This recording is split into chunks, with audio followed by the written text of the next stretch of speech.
Thiruvananthapuram medical കോളേജിലെ urology വിഭാഗത്തിലെ ഉപകരണം കാണാതായെന്ന ആരോപണത്തിൽ ഡോക്ടർ ഹാരിസ് ചിറക്കൽ DMAക്ക് വിശദീകരണം നൽകും. അമൽ തേനമ്പറമ്പിൽ വിവരങ്ങളുമായിട്ടുണ്ട്. അമൽ, മന്ത്രി തന്നെ പറഞ്ഞതാണ് കളവ് പോയതെന്ന്. ഡോക്ടർ ഹാരിസ് പക്ഷേ പിന്നീട് അക്കാര്യത്തിൽ അദ്ദേഹം കൃത്യമായ നിലപാട് പറഞ്ഞിരുന്നു. അത് മാറ്റിവെച്ചതാണ്, അത് ഉപയോഗിക്കാൻ പ്രാഗൽഭ്യമുള്ളവർ ഇല്ലാത്തതുകൊണ്ട് ആ ഉപകരണം മാറ്റിവെച്ചതെന്നാണ്. അപ്പോൾ അതേ നിലയിലായിരിക്കുമല്ലോ അദ്ദേഹത്തിൻ്റെ മറുപടിയും, അല്ലേ?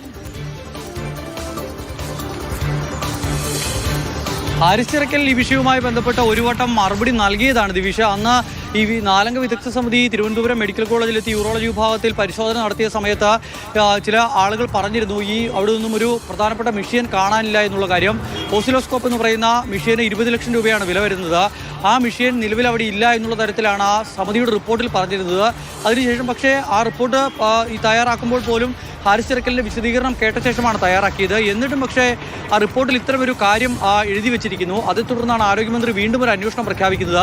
DMAയുടെ തലത്തിലാണ് ഇപ്പോൾ അന്വേഷണം നടക്കുന്നത്. ഇന്നിപ്പോൾ ഹാരിസ് ചിറക്കൽ 2 ദിവസം അവധിയായിരുന്നു. അതിനുശേഷം ഇന്നിപ്പോൾ വീണ്ടും ജോലിക്കെത്തുന്നുണ്ട്. ആ ജോലിക്കെത്തിയ ശേഷം പ്രിൻസിപ്പളിന് വിശദമായി തന്നെയുള്ള എഴുതി തയ്യാറാക്കിയ ഒരു മറുപടി ആ വിഷയത്തിൽ നൽകും. പ്രിൻസിപ്പളായിരിക്കും ആ മറുപടി പിന്നീട് DMAക്ക് കൈമാറുക. റിപ്പോർട്ട് പരിശോധിച്ച ശേഷമായിരിക്കും കൂടുതൽ നടപടികൾ ഇതുമായി ബന്ധപ്പെട്ടുണ്ടാകുന്നത്. നേരത്തെ ദിവിഷ് പറഞ്ഞതുപോലെ ഈ ഉപകരണം കാണാതായിട്ടില്ല. പക്ഷേ ഇതൊരു അത്യാധുനിക ഉപകരണമാണ്. ആ ഉപകരണം ഉപയോഗിച്ച് പരിചയമില്ലാത്ത ആളുകളാണ് നിലവിൽ യൂറോളജി ഡിപ്പാർട്ട്മെൻറ്റിൽ ഉള്ള 6 പേരും. അതിനാലാണ് അത് ഉപയോഗിക്കാത്തത്. അതവിടെ മാറ്റിവെച്ചിട്ടുണ്ട് എന്നുള്ള കാര്യമാണ് ഹാരിസ് ചിറക്കൽ പറയുന്നത്. പക്ഷേ മന്ത്രിയുടെ ഭാഗത്തു നിന്നും വന്നുണ്ടായ പ്രതികരണം എന്ന് പറയുന്നത് ഒരു ഉപകരണം മോഷണം പോയി എന്നുള്ള തരത്തിലായിരുന്നു. അത് മോഷ്ടിക്കപ്പെട്ടു എന്നുള്ള തരത്തിൽ പ്രതികരണം നടത്തിയപ്പോഴാണ് പിന്നീട് ഹാരിസ് ചിറക്കൽ വിശദീകരണവുമായി രംഗത്തെത്തുന്നത്. എന്തായാലും ഇന്ന് മാധ്യമങ്ങളോട് തുറന്നു പറഞ്ഞ ആ വിശദീകരണം എഴുതി രേഖാമൂലം തെളിവുകളടക്കം DMAക്ക് കൈമാറും എന്നുള്ളതാണ് ഹാരിസ് ചിറക്കൽ വ്യക്തമാക്കുന്നത്. ദിവിഷ്, ശരി. അമൽ തേനമ്പറമ്പിലാണ് വിവരങ്ങൾ നൽകിയത്.